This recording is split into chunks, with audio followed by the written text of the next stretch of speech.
Hi, everybody. Carl the Prado, A to Z Business IT. I'm hoping you're doing really well today. I wanted to share with you a little warning out here especially for our New York State residents, where we're starting to see that some fines were put out. One to a banking organization called OneMain Financial. I'm going to share this article here. It just came out on Thursday. Um, so So OneMain is a subprime loan.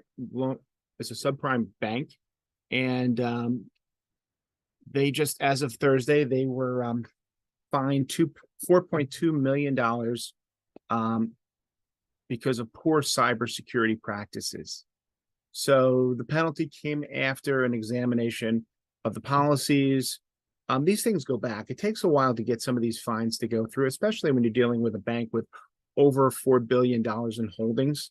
They're going to have a team of lawyers. But at the end of the day, what happened was when they went through all the auditing and everything, they realized that privileged accounts were being shared and default passwords were being used, which left the bank's customers exposed. Now, even though they've done what was I going to say? They've done a lot of due diligence, and they've currently said that there was no banking information that was breached. Just by the fact that they had these things here exposed them to a 4.25 fine here. And so, I mean, and they're a larger bank. I mean, they have 2.45. I'm sorry, they have almost 2.5 million customer accounts as of 2021. They hold over $4 billion in annual revenue, and they had, what was I going to say? They had 4 data privacy incidents. So far, they've had to do filings on top of that.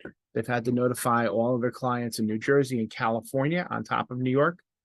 And this is one of the things you're starting to see. Why do I share this with you? The fact is that they are going after financial institutions, even though people say, okay, a breach happens, I can go clean up my data, or why do I care if, we're all sharing the same password?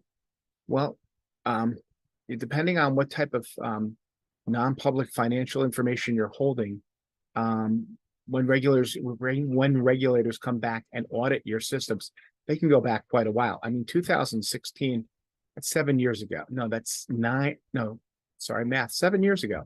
Sorry, 7 years ago, they went back to look at this. And so, one, you need to have your records in date. You need to be able to give that far back so that you don't have more fines.